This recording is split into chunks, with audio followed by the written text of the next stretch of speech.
saw the massive collapse of shipping companies in the 70s, which led to hundreds of ships being laid up right out here in Johor. An awful lot is going to depend whether our governments around the world and our banking institutions are going to be able to stop this downward spiral. Last night I was at an awards ceremony and someone made an interesting comment. In the last Great Depression, there was a company, everybody was talking about the sky is falling, and I tend not to be one who believes those kind of things. And the company CEO was asked about it, what he thought about that. And he said, well, it may be recessionary, but my company is going to choose not to participate. And so I think a lot of this has to do about confidence. And so I think as representatives of our industry, we need to think about a couple things. One is our cost of fuel will go up. The shipping industry has been the beneficiary of a disposal product which has been one of the cheapest fuel sources on the planet for years and years and years. As we shift to lower sulfur fuels, our costs will go up. No one is going to invest billions of dollars to do desulfurization technology without getting some return on those investments. My good friend from sitting next to me here asked the question, what can suppliers do to help the shipping companies? And what is the proper strategy to go forward?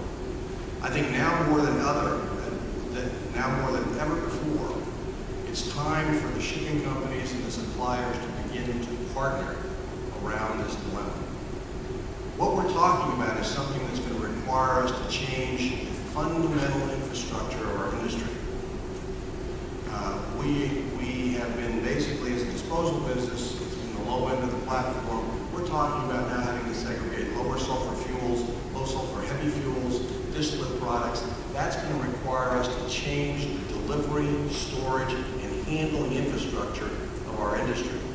And I think this is an ideal place for ship owners that have strategic interests around the world, and particularly companies like Moller and big shipping companies, to partner up with suppliers in areas to make sure that we have that infrastructure in place, make sure we have those trade patterns in place.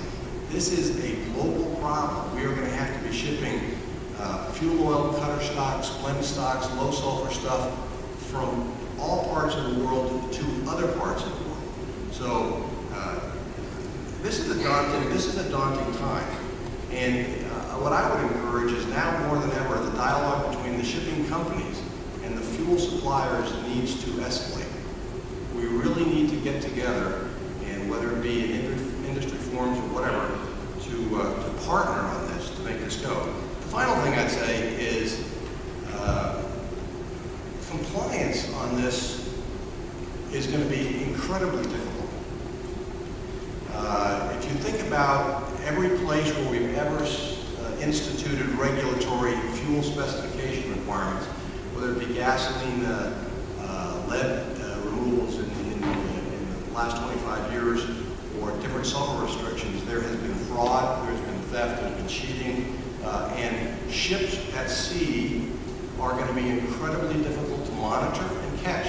So there is a huge opportunity, and there's going to be a huge economic incentive for cheating in this.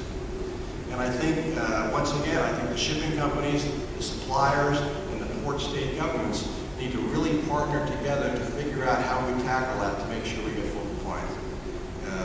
Other than that, I always marvel at our industry. I'm sure our industry is going to band together to solve this, but this is unprecedented times. And I think people really need to focus on the fact that my 40 years in this industry, haven't seen a time where there's been such a convergence of challenges all at one time, very quickly, and we're going to have to work together to solve them. Cost going up will drive innovation, will drive technology. I hear the whole issue of cost increasing as a result of different requirements of the fuel being delivered. What I'm also interested in, obviously, is the turbines. Where do you expect the crack to go? I just listened to the conversation. I think it's actually very incumbent upon production industry bodies ours to be able to actually talk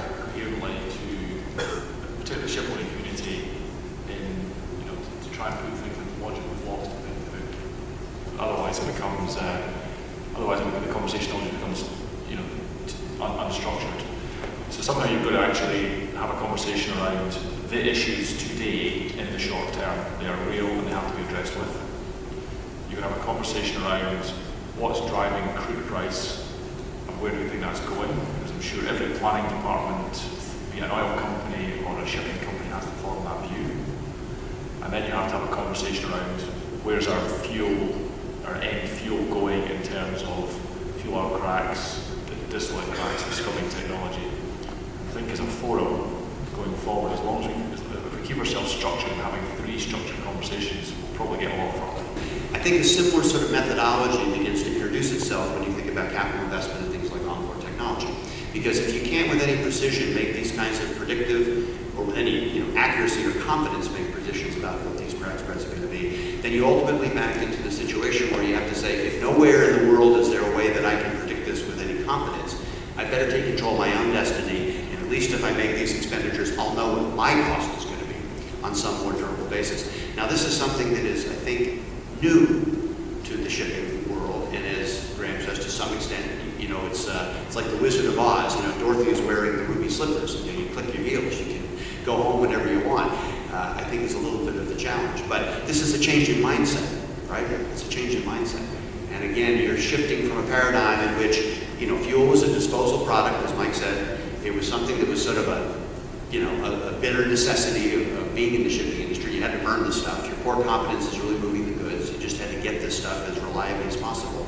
But now I think there's sort of a new level of strategic thinking that we encounter with the shipping community, with the more well-capitalized groups, because I think there is going to be a flight to might, as somebody said earlier.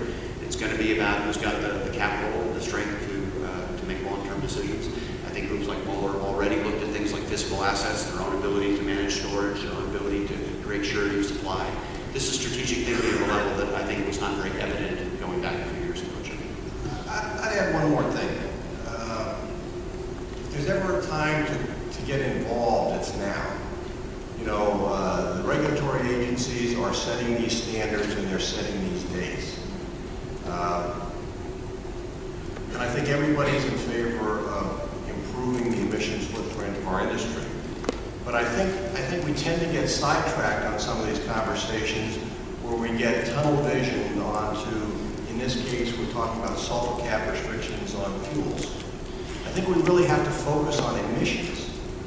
And the only way we get this really focused onto emissions is to get involved. The shipping companies and the fuel suppliers around the world need to get involved in with the IMO and these things to make sure we drive this to be an emissions-focused conversation so that we leave every option on the table for every technology development and every fuel solution.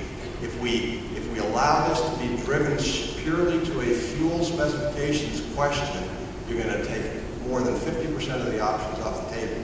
So I would encourage every shipping company here and every fuel supplier here to get involved to help drive these regulations. There's a question I have to ask as a shipping miner. I hope the panelists will help me.